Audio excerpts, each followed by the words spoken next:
place of the common man, capable of producing great things and great troubles. The year 1940 was a disastrous year for the Asian subcontinent. Famine was beginning to ravage and destroy Bengal and all of its citizens.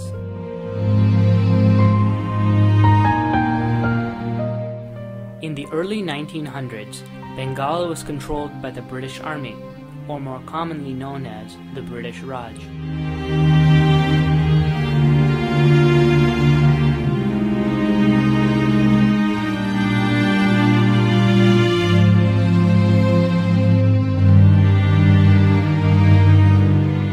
Although the British had a lot of influence in India, they did not seem to care or acknowledge the fact that millions were starving and dying on the streets. The political system allowed for little civilian influence.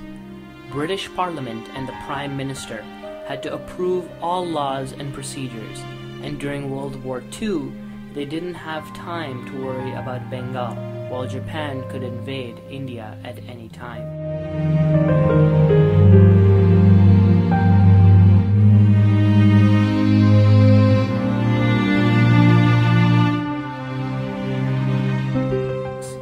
Amartya Sen, the Nobel Prize winner in 1998, says that some famines are man-made. Sen demonstrated that the Bengal famine was caused by an urban economic boom that raised food prices, thereby causing millions of rural workers to starve to death when their wages did not keep up.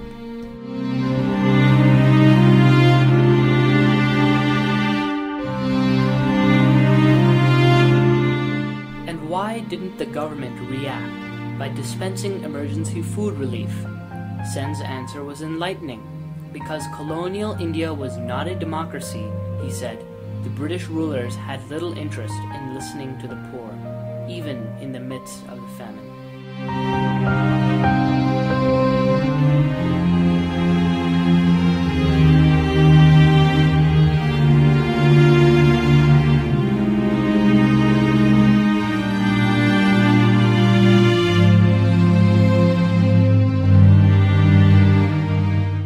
The drop in the price of these items resulted in less money for each family after the sale of their possessions. As more and more of these assets went on the market, the supply for the common items, such as radios and bicycles, skyrocketed, yet the demand remained low.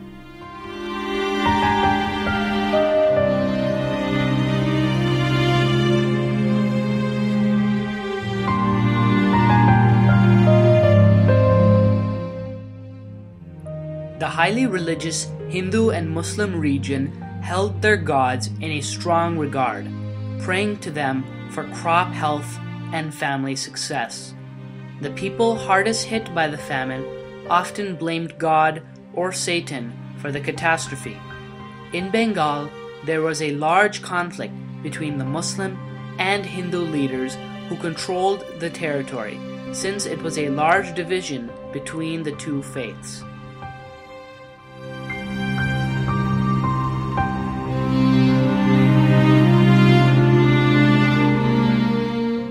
Distinguished author Thomas Keneally wrote this to prove that many people had the idea that a simple solution such as this would solve all of their problems.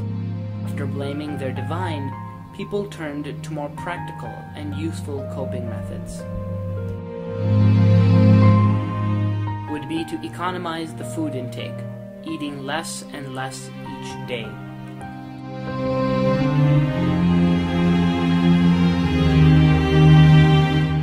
In Bengal, they began to eat unholy meats like pork and beef, as well as searching for mushrooms, nuts, snakes, frogs, and fruits.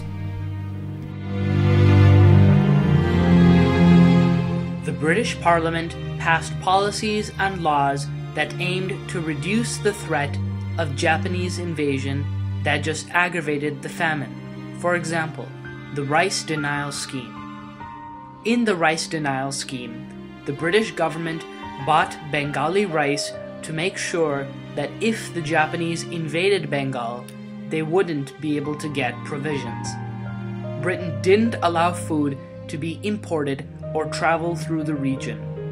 When the sudden consumption of rice drastically decreased the rice stores, it drove up the price of rice.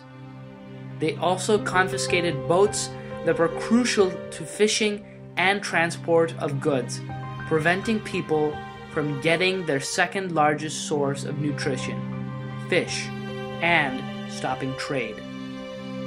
Although the British did not really care for the outcome of the famine in Bengal, they would occasionally attempt to harass or bother the Bengali people for their losses. Winston Churchill was in power in Bengal while the famine was occurring, and he would occasionally send some very friendly messages to the people of Bengal.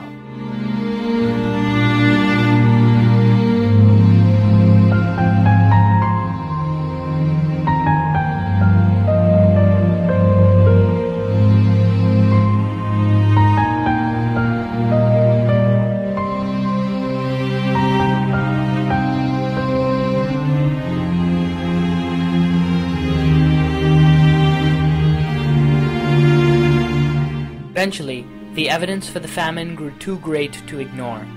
They appointed Archibald Wavell to be the governor of India, and he went to work petitioning and negotiating with Britain for aid for the famished.